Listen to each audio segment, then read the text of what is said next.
दोस्तों, गुप्त नवरात्रि में की गई साधना बहुत ही ज्यादा फलदायी होती है, क्योंकि इसमें हम जो भी साधना पूजा पाठ इत्यादि करते हैं उसे गुप्त रखा जाता है।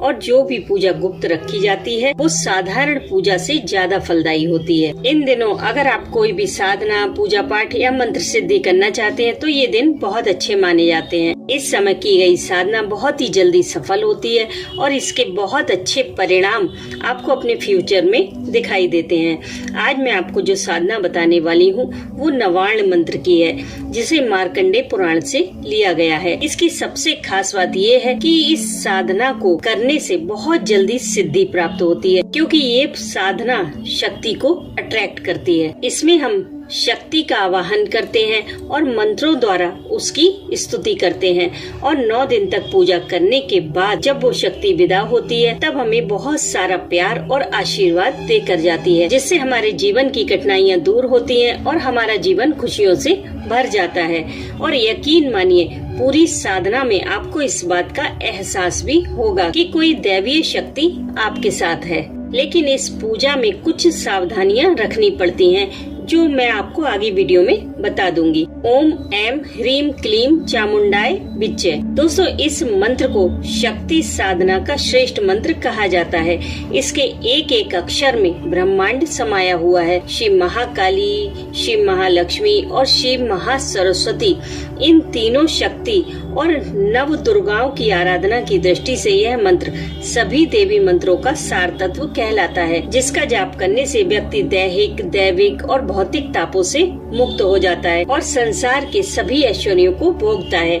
इन तीनों तरह के तापों के कारण ही प्राणी इस संसार में कष्ट भोगते हैं। दैहिक ताप यानी कि हमें जो रोग होते हैं शरीर में, वो दैहिक ताप कहलाते हैं। दैविक ताप जैसे कि प्राकृतिक आपदाएं आती हैं, महामारी फैलती है, वो दैविक ताप है। और जो भौतिक ताप है वो हमारी भौतिक आवश्यकताएं हैं, जैसे धन की कमी होना, परेशान रहना, हमारा व्यापार न चलना, ये सभी भौतिक ताप है। और माँ की पूजा से हमें इन्हीं कष्टों से मुक्ति मिलती है। दोस्तों, 4 तरह के नवरात्रि पूरे वर्ष भर में आते हैं। चैत्र नवरात्रि, शारदीय नवरात्र और दोनों गुप्त नवरात्रि। इनमें यदि भक्तगण दुर्गा सप्तशती का पाठ ना कर सके तो केवल इस मंत्र का जाप करने से ही चंडी पाठ करने का पूर्ण फल आपको प्राप्त हो जाता है।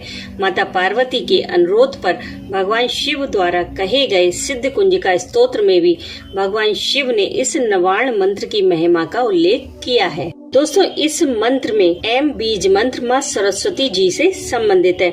शक्ति आराधना के लिए श्रेष्ठतम एम बीजाक्षर ब्रह्म विद्या, सांसारिक विद्या, वाणी, ऐश्वर्य, बुद्धि तथा ज्ञान प्रदान करने वाली माँ सरस्वती जी का बीज मंत्र है। इस अकेले बीज मंत्र का जाप करने से ही व्यक्ति त्रिकालदर्शी, विद्वान और ब्रह्म ज्ञानी हो जाता है और वह अपने आप को जानने में सफल रहता है और सांसारिक जीवन में भी किसी भी तरह की शिक्षा प्रतियोगिता में बैठने वाले विद्यार्थियों को इस मंत्र का जाप करने से सभी तरह की विद्या, बुद्धि और उच्च पद की प्राप्ति होती है।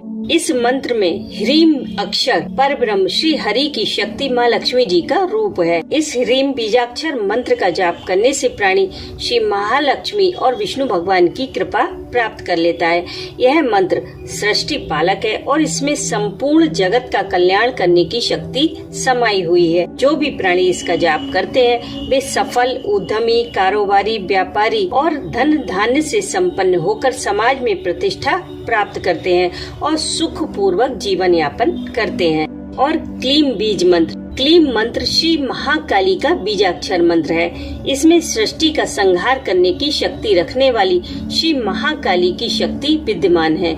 जो भी प्राणी इसका जाप करते हैं उनकी विवाह संबंधी सभी बाधाएं दूर होती हैं और उन्हें उत्तम पति या उत्तम पत्नी की प्राप्ति होती है और संतान संबंधी सभी परेशानियां दूर होती हैं। उनका दाम्पत्य जीवन भी सुखमय व्यतीत होता है। अब आप जरा सोचिए कि ये अकेले बीज मंत्र ही इतने पावरफुल हैं, तो पूरा मंत्र कितना पावरफुल होगा। आइए जानते हैं इस साधना को कैसे करना है। इसमें आपको देवी का आवाहन करना होता है और कहते हैं कि माँ दुर्गा के 32 नामों का जाप करने से देवी का आवाहन होता है, जिससे देवी आपकी पूजा में अवश्य आकर विराजती हैं। तो आपको सबसे पहले माँ दुर्गा के 32 नामों का पाठ करना है। अब पाठ करके जब आप देवी का आवाहन करते हैं तो देवी को एक जगह चाहिए होती है जहाँ पर आकर देवी आपके सामने बैठ सके। तो ये आपको कैसे करना है वही मैं आज आपको बताने वाली हूँ और ये काफी पावरफुल है।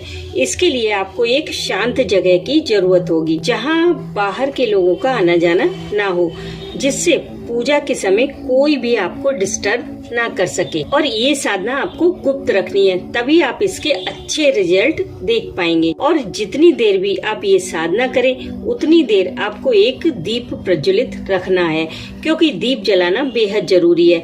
आप इस साधना को किसी भी नवरात्रि में कर सकते हैं। ये 9 दिन साधना की दृष्टि से बेहद अहम माने जाते हैं। आपको अपना मुख पूर्व की ओर या फिर उत्तर की ओर रखना है। अब आपको देवी को बैठने के लिए स्थान देना है, तो आप लकड़ी का एक छोटा सा टुकड़ा ले लें, उस पर गंगा जल छिड़क कर उसे पवित्र कर लें। आप उस लकड़ी के टुकड़े पर चंदन का लेप लगा लें। जब लेप सूख जाए तब आप कुमकुम से एक सर्कल बना लें और सर्कल के अंदर एक ट्रायंगल बना लें, त्रिकोण जिसे कहते हैं, और उस त्रिकोण के अंदर एक बिंदु बना ले लाल रंग से। ये सारा काम आप चंदन का लेप करने के बाद आपको सर्कल भी लाल रंग से बनाना है, ट्रायंगल भी लाल रंग से बनाना है और बिंदु भी आपको लाल रंग से ही बनाना है। लाल रंग के लिए आप कुमकुम ले सकते हैं, रोली भी ले सकते हैं। और एक चीज का आप ध्यान रखें, जो आप त्रिकोण बनाएं उस त्रिकोण का मुंह आप अपनी तरफ रखें, मतलब जो कोना है ट्रायंगल का वो आपकी तरफ पॉइंट करना चाहिए। आप इस त्रिकोण वाले लकड़ी के टुकड़े के ऊपर माँ की मूर्ति को विराजित कर सकते हैं। अगर आपके पास मूर्ति नहीं है या फिर आप मूर्ति नहीं रखना चाहते तो आप इस त्रिकोण को अपने सामने ऐसे ही रखकर साधना कर सकते हैं, क्योंकि जो त्रिकोण के अंदर आपने डॉट लगाया है बिंदु, बस उसी में माँ का आवाहन होगा। माँ उसी बिंदु पर आकर बैठेगी और ये आपको 9 दिनों में फील होगा ही होगा। इसलिए वहाँ पर रोजाना दीपक अवश्य जलाएं। अब लकड़ी के टुकड़े को जिस पर आपने त्रिकोण बनाया हुआ है उसे सामने विराजित कर लें। फिर सबसे पहले माँ दुर्गा के 32 नामों का पाठ करें, फिर नवार्ण मंत्र का जाप करें।